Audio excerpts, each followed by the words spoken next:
This is WOMMLP operating out of Burlington, Vermont, 105.9 The Radiator. Good evening, it's The Rocket Shop. I'm your host, Tom Proctor, back from a small hiatus. With me tonight is Evan Jennison. Hello. Hey, how are you? I'm very well, thank you very much. We love kicking off with a song, so what have you got for us this evening? All right, cool. This first song is called City Vans.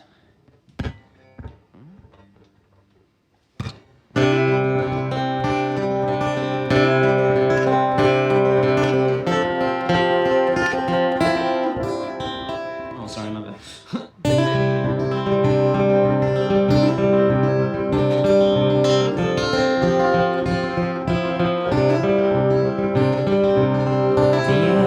Cooler here, the salt blows from the sea. The castle on the shore is weathered now. The drawbridge is creaking and the stony roof is leaking, and the tapestries are soon to be torn down. There are skeletons on every corner, the empty haunts from way back when are gone, immortalized in messy minds of those who came to watch. They hadn't felt that way in so long. City veins and silver trains that ramble slowly by, and golden leaves are crushed upon the tracks. Morning dew and tie rails to beside the pavement line. The music that they played there takes me back. There were skeletons on every corner, the empty haunts from way back when are gone, immortalized in messy minds of those who came to watch. They hadn't felt that way in so long. And that's where I am going, where the cigarettes are glowing, the street lamps light the path to stranger days. And if I could shake those hands and go, I'd surely follow them, and dance and spin in darkness on the way. Yeah, that's where I am going, where the cigarettes are glowing, the street lamps light the path to stranger days. If I could shake those hands and go, I'd surely follow them, and dance and spin in darkness on the way. Yeah, dance and spin in darkness on the way.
Evan Jennison there with City Veins. So, Evan, you were here about this time last year with your other band, Exuero. Yeah, that's true. That was a fun time.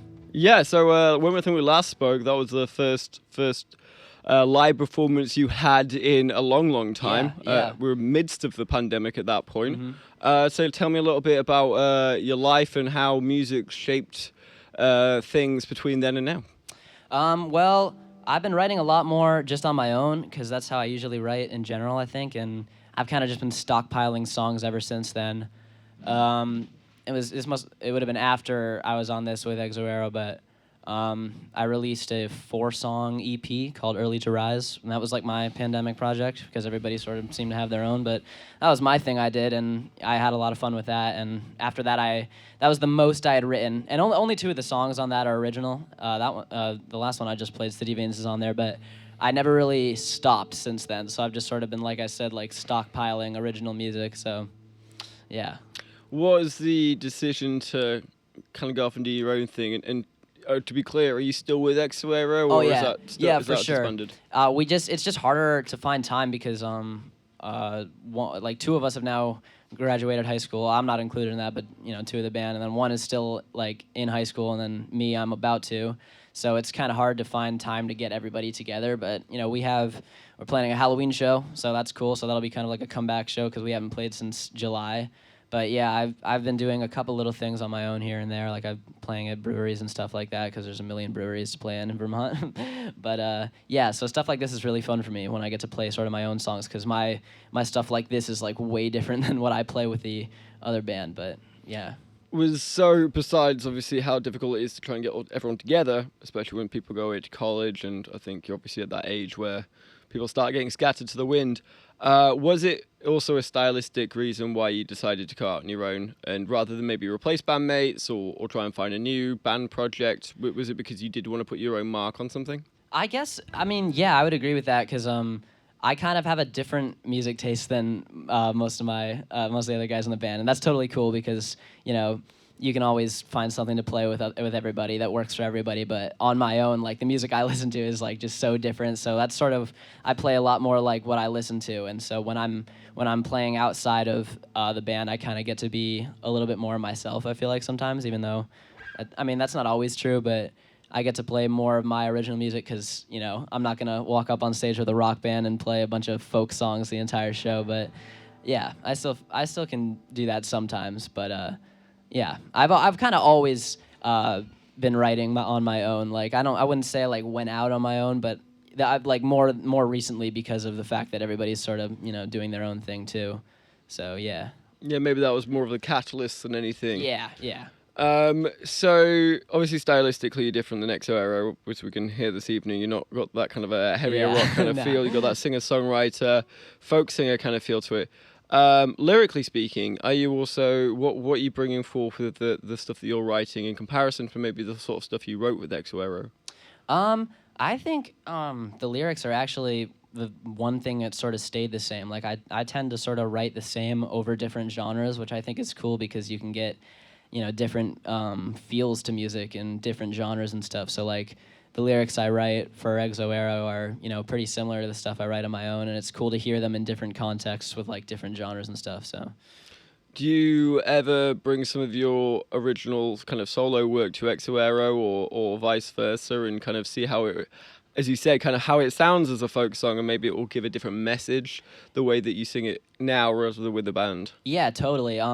We played just to add to our set length. We played a bunch of my newer songs last show, and like I don't only do like acoustic stuff. Like my other solo stuff is like it's kind of like light rockish kind of. So like not quite like Exo, which is more like progressive or alternative maybe, but still rock. So we can still play those with a full band, but. One of the songs we played last time, that was the last song, which is like the heaviest one that we like close out every show with. Actually started as just an acoustic song that I'd written, and I think Kai, the bass player, was like, "What if we played it as a reggae song?" And that's sort of how that took off. So. Oh, interesting. Yeah. So, as a solo artist, do you feel less pressure, more pressure to kind of get the songs down? How do you approach kind of crafting songs? Are you like your own worst enemy at this one, or do you kind of give yourself the free rein to kind of do it as and when? I used to like restrict myself so much, or I'd like write something and then like 2 seconds later I'd be like, oh, that's terrible, and then like erase it all. And I don't do that anymore. Like I force myself to like, okay, give it a second chance, or like you can make it better. You can make it better. So like I've really been trying to give myself a little more slack because I used to be really strict like that, but now I feel like I give myself more freedom to write what I really want to.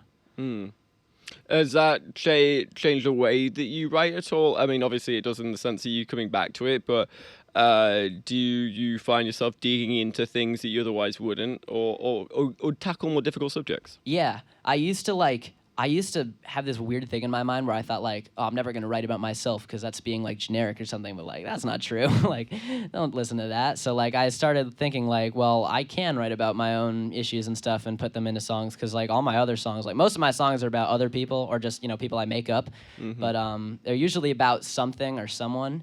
So yeah, I've kind of been getting better at drawing from my own life instead of relying on things around me. Yeah.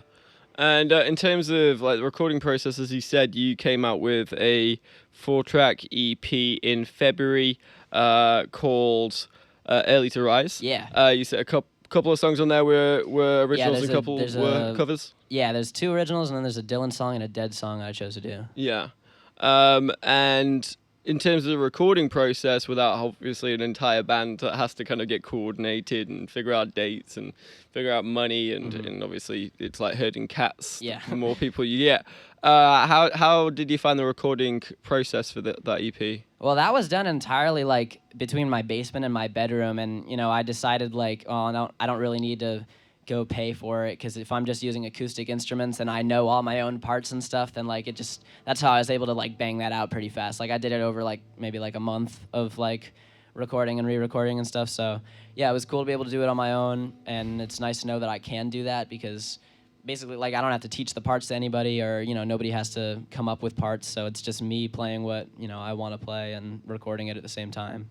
Yeah. Did you do the mixing and mastering yourself as well? Was the whole thing from like soup to nuts? Yeah, it was pretty much all me, and like I definitely got advice from other people and stuff, and learned from people over the years about how to do that stuff. But it's all me, and it's probably not the best sounding record ever made, and then I'll own up to that, obviously. But yeah, I think it sounds good and it gets the job done, and I just wanted to show people, what I've been doing that whole time, because I was not doing much for a while, because you couldn't, like nobody was doing anything. Yeah, I don't think that first EP needs to be the best thing in the world at the end of the day. It's more it about, rarely is. yeah, it's just more about getting it out there and seeing what your limitations are and what it is you're good at, and really just providing kind of that foundation to then go on and make something that you feel is more you. Well, we'd love to hear another song. Cool, So yeah. what have you got? This song is called "Getting on a Train." This one is brand new. It's not on the EP I was talking about, and this is the second time I've ever played this song live, so almost an exclusive performance. But yeah, all right. It's called "Getting on a Train."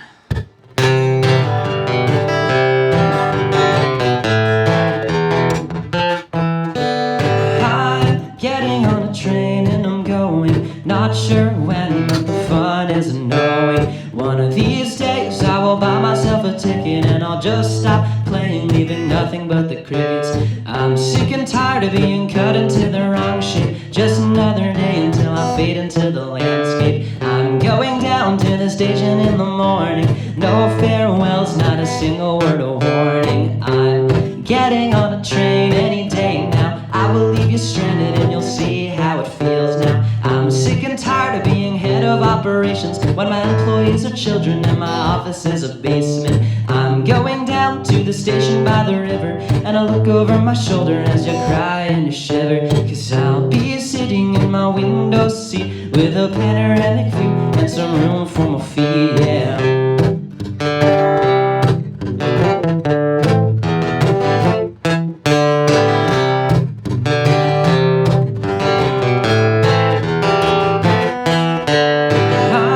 Getting on a train and I'm going, but not as long as my weaknesses are showing.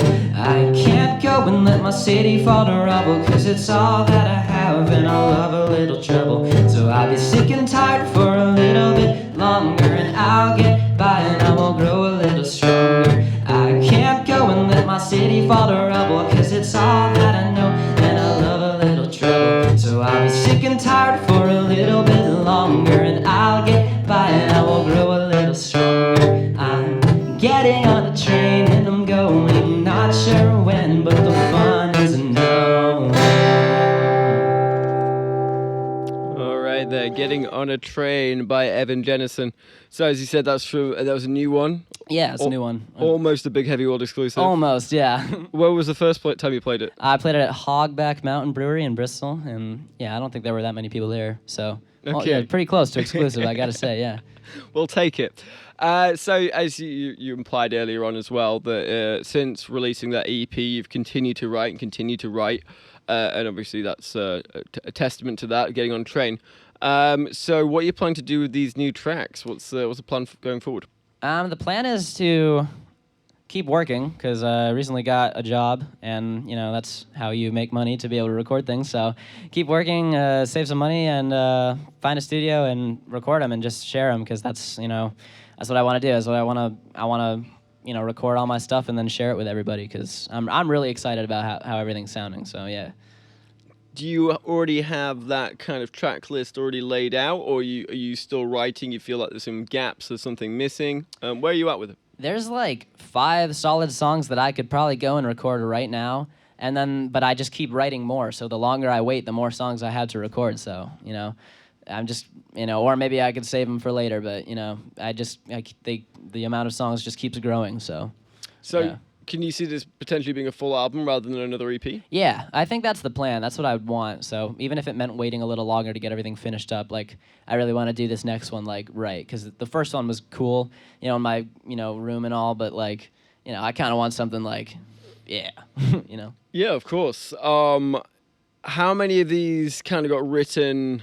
As we're kind of still in the pandemic. In fact, how many out of the 2 songs that were the originals in the EP, did they reflect kind of the state of being at the time? As you said, no one could go out, no one could do anything. You felt very close to the way. You couldn't see your band really. Mm-hmm. Do your songs reflect that kind of that feeling of being trapped, or did you go somewhere else when you wrote them? Some of them actually, yeah. I wrote City Veins a really long time ago. Probably over a year ago now, and that was inspired by a trip to New York I took, and so that one I decided to restructure and include on Early to Rise because it sort of describes a different kind of place, and it's nice to be able to look back on that when you're stuck in a place where you really can't go anywhere or do anything. So I don't know if a lot of them reflect the pandemic trapped feeling, but that one I feel like I think that one does. Like a yearning for freedom. Yeah, and to be back where you felt joy or whatever. Yeah, of course. And you mentioned that you started to realize you can write about yourself a little bit, which is good. I mean, you write what you know.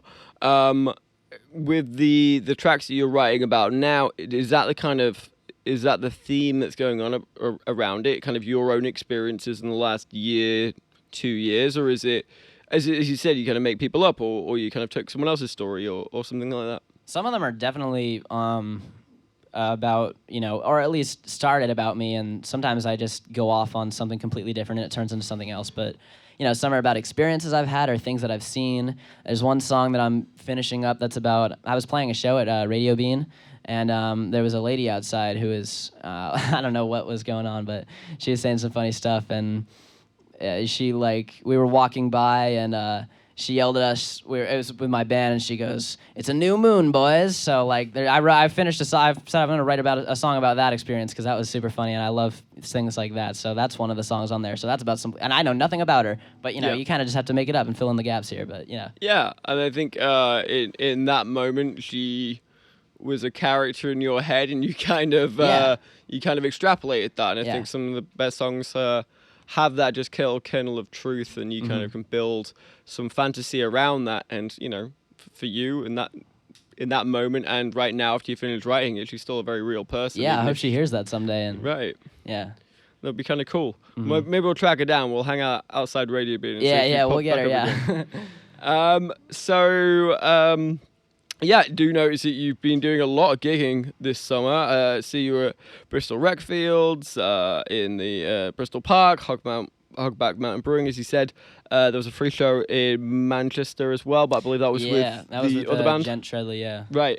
But that's, you've definitely kind of racked them up. Yeah. What's that been experience, kind of being out and about and, people finally getting back into the bars? I mean, as you're only 16 or 17, obviously the bars might not be a thing that you're too aware of, but how is that feeling in terms of the receptiveness of the audience? It's my favorite thing is being out and playing shows like that, and if I had my way, I'd be doing that every weekend, or at least every weekend, but more if possible. But playing with and those guys are all older than me, and I was it was an honor to be invited for that. So that was just super cool. And the great thing is that those guys play the music that I'm talking about that I like to play. So it's really fun, and I feel like I fit in there because I know the music, and the crowd was always super supportive of that. And it was cool to be in those places where I'm not legally allowed to enter, but There you go. You get a little glimpse of your future. Yeah. We were referring there to a band called Gent Treadley, which is one of Evan's. You said it's like a family friends band. Yeah, my uncle and his lifelong friend. They grew up in Rye, New York, and they've been playing together forever. And Gent Treadley is kind of my uncle's friend's band, and whoever is with Greg is his name. That's Gent Treadley. So he sort of just arranges lineups of people, and wherever they're playing, that's Gent Treadley. So it was cool to be part of that for one night. Oh, wonderful! So you are officially in Gent Treadley, but so I many mean, other rotating lineup. Yes, I don't know if it'll yeah. happen again, but it was cool for once. for that one night at least, you were officially a Yeah. Gent Treadley band member. On the bill, yeah. You said that they play the sort of music that you like playing. So what kind of music do they play? What was it about them that you kind of you're drawn towards? It's a lot of Grateful Dead. That's the main thing. That's what I like. That's what I play, and just older bands like that. And they do the long form jamming, which is just my favorite thing because I like to see where, I can't imagine. I just personally now that I've been exposed to different kind of music like that, I can't imagine getting up on stage and playing the same song the same way over and over again. That just doesn't compute anymore. The two songs I've played so far, I've never.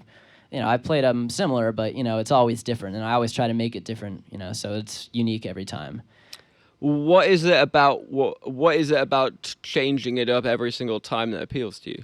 It just makes it more interesting, I feel like. So it's not, and especially for the audience, especially because a lot of those bands, the same people would go time and time and time again, but to get different versions and have different sounds for every time is just the best thing ever to me. Experimenting with different stuff live and giving the audience something different to listen to is just so cool to me. And so when you play your own music, you said you kind of have tried to bring that philosophy, that ideology into your own live performances. Do you find that your songs are evolving as you play them? Yeah, I think about adding new stuff all the time, and my eventual goal is to have a band, and this can be years in the future, but have a band of people that are like-minded like that, because I want people to change my songs. I want people to play them differently and do things to them because they'll hear something a different way than I do, and that's why people ask me what songs mean, and I'll be like, it's up to you. I never like to say well, this is what I wrote it about, but songs mean different things to everybody, and I love to hear what people think my songs are about. I love that, but yeah, I try to refrain from being no, this song is about this, and I think that sort of comes into play with the whole evolving song or playing it differently on stage or something. But yeah, I try to do that. I do that a lot in Exo Aero shows too. I never play the same solo twice, rarely, but if it's a really good solo, maybe I'll play it twice, but I try to change things up and sing things differently or add different solo breaks and sections and stuff because it's just really fun, and it's cool to just be up there and mess around and have fun. Yeah. Does the meanings of the songs change for you the more you play them and as they evolve? I've definitely had a couple where I've started with a line and I've thought it's going to be about something else, and then I'm or I'll read a whole song after I'm done with it, and I'm oh, this is totally a metaphor for something else that I didn't even realize or something. So sometimes the songs definitely change and evolve and mean different things. Yeah. Has that ever happened where, you've definitely got it in your head, this is what this is about, and you've recorded it or you've been playing it for a long time, and then over time, because of experience or because of the different way you change the way you play it, it becomes something else entirely? Yeah, I totally did. I have a new song that I'm not going to play tonight, but I started writing it from the point of view of a caged bird in a rich person's house. But it ended up being sort of a metaphor for the homelessness problem in America, and it was crazy. I didn't even see that coming, and then I read it and I was like, wow, this is really representative of that. So I thought that was cool, and that's something that I've always, that's been an issue that's been close to me because I've seen that and it just it doesn't sit well with me, and it's just a bummer. But I've written about that in a couple songs, but yeah. Yeah, it's one of those subjects that really touches your psyche, your heart. Mm-hmm. Yeah. Is there any other songs that you have that, you said you kind of written about that with a couple of songs, homelessness and houselessness. Is there any other kind of bigger issues, larger societal issues that you kind of end up reflecting on or going back to in your songs a lot?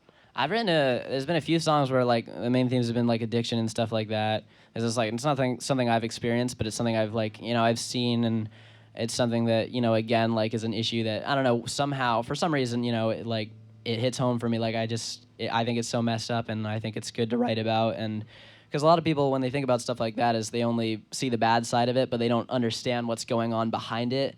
So like, it's good to sort of expose like the other things that are going on. Yeah, you grew up and still live in Starksborough, right? Yeah. And obviously, rural Vermont's got a horrendous opioid Yeah, problem. yeah, for so sure. I'm sure you've seen that firsthand or secondhand or know Yeah. people in a big way. So I'm sure that Oh, affects yeah. your life in a lot. How much for you does writing help you process these things? It really gives me a space to like talk about it more, and it really helps, I think, because I'm not like struggling with those issues at heart really, but I really like talking about them or singing about them, because that means other people are learning more. And I'm not saying I'm an expert on anything, but it's good to get it out there so that other people can realize how much of a problem it is, or like what's going on behind it, because I don't think you necessarily need to be an expert in something to Right, to write about how it makes you personally Oh, feel. totally, You know, yeah. you can. Yeah, I think it's valuable even just on a personal level to be able to put that out and put that into words and be able to communicate that off into the ether, and maybe someone else will connect to you on that. Yeah, I love that when people come to like, and it doesn't happen often because obviously I'm 17 and in high school, but when people come to me and they say like, oh, I really like this part in your song, or like like I said, like when people tell me what it means to them, it really it feels good to hear that, and I really like when I feel like I've made a difference, even if it's like one person a year that comes up to me and says that. All right. Well, we would love to hear another song. So what have you got? All right, this last song is called "Forget Me Not."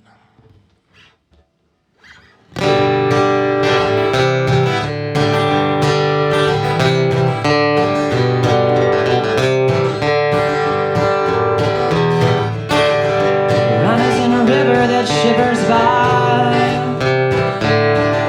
to handshake for the compromise. Focus on the flower in the desert night, lily of the valley or a hillside. So I put her on my arm with the others. Maybe I will find your sisters and brothers. As time marches on, young she will stay. The worlds that she wanders are wasting away. Oh, animated eyes, force a revelation. What is your address and what's your situation? I guess we'll see. I guess you'll spill when we go walking, and we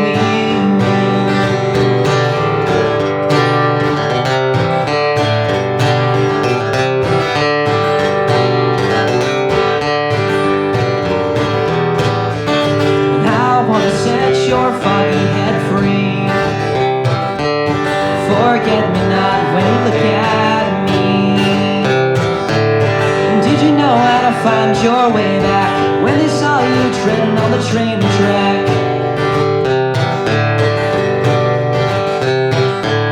And I like to wonder how it'd be a different way, but now it seems our arms are empty for today.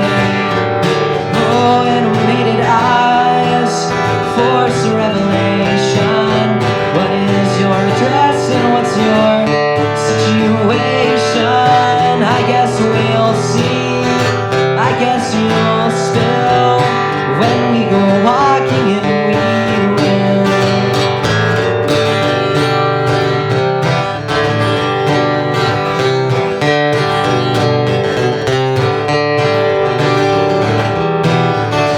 Your heavy hands, they say it all.